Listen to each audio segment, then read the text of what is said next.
Okay, thank you, Vanessa. Thank you for that. Now, Debbie, let's end then with some health news.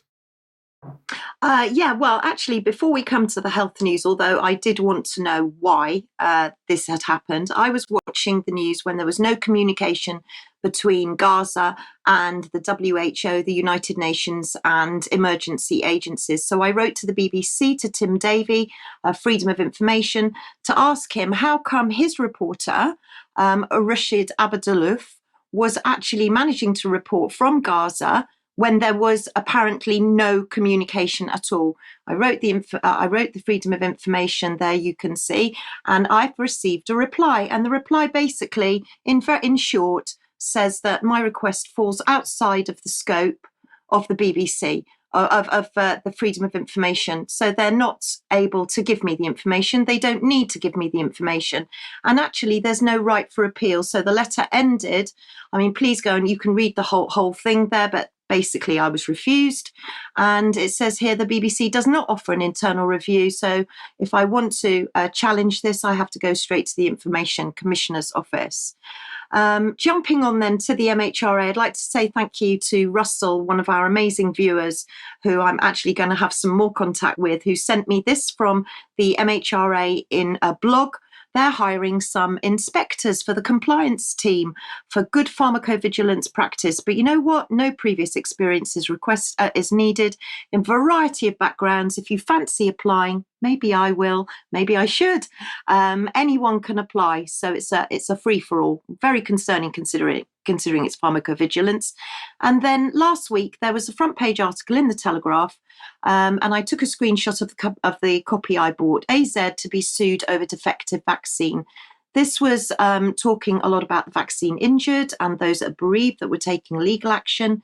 But thank you to Cheryl for letting me know that all around social media, the MHRA apparently had phoned the Telegraph to threaten them, to soften the news, otherwise they would be banned from press briefings and press notices. I was very alarmed at this, so I thought, who better to ask than Dame June Rain? So I've written a Freedom of Information to the MHRA to ask if this actually happened, if a member of the MHRA did phone the Telegraph threatening them. If so, who was it and what was softening the news? And I'm very pleased to say that Dame June, who I did write it to her directly, has obviously passed it on. And I've received a reply to say that my freedom of information is being looked at. So thank you very much for that. And also thank you to Linda, another one of our viewers, who got a reply from her MP following the Andrew Bridgen debate. Dr. James Davis, who's a medical doctor, he says that he's accepted all his COVID vaccines happily. He's only talks about mild temporary side effects, and in fact, he's just boosted. But more concerningly, he says, I'm afraid I thoroughly disapprove of some of the ill-informed comments Andrew Bridgen has made. And as a doctor, if I were to spread similar misinformation, I would rightly be at risk of losing my GMC license. It is not right to promote conspiracy theories about the vaccine, and I would not attend such a debate. So thank you very much, Dr. James Davis, for that. Anybody else that's his constituent might like to write to him. Chris Whitty, I have been keeping my eyes on Chris Whitty, although I didn't see him go greet Victoria Atkins through the revolving door, and it is a literal revolving door at the Department of Health. I worked there for many years. But Chris Whitty has just produced his annual report 2023, and basically what he's saying is it's quality over quantity when it comes to aging.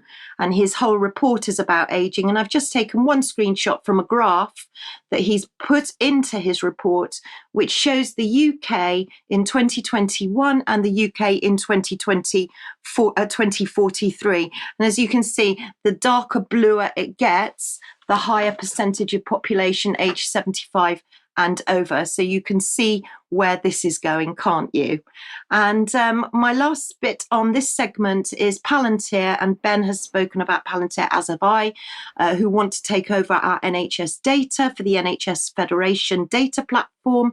Apparently Digital Health have just announced that they are to be named as the winner of this contract, which is extremely concerning. However, a group of doctors are not impressed, and they've urged ministers to rethink the plan to hand. This is a £480 million deal. And we mustn't forget that Palantir was funded by Peter Thiel, who is also a Donald Trump donor. The web gets even deeper. But just to take a little segment of the letters that the doctors have written, you can see there on the screen there, doctors call for pause in NHS Federated Data Platform contract. And they said basically there was a very poor pilot. They didn't think that it was safe. And indeed, our data could get sold on. So more to come from Palantir. I've highlighted all the relevant bits in red. Well, it's all relevant, but particular bits. But the letter is much longer. So please go online to see that letter, because potentially Palantir, this will affect each and every one of us. And where does our data go? Where? Very good questions. We'll probably have more on that on Friday as well. I want to say thank you very much to Debbie, Charles, and Vanessa for helping with the news today. We will be back in a few minutes for some extra if you're a UK Column member, but otherwise we'll see you at 1 p.m. as usual on Friday. Thanks for joining us. Bye-bye.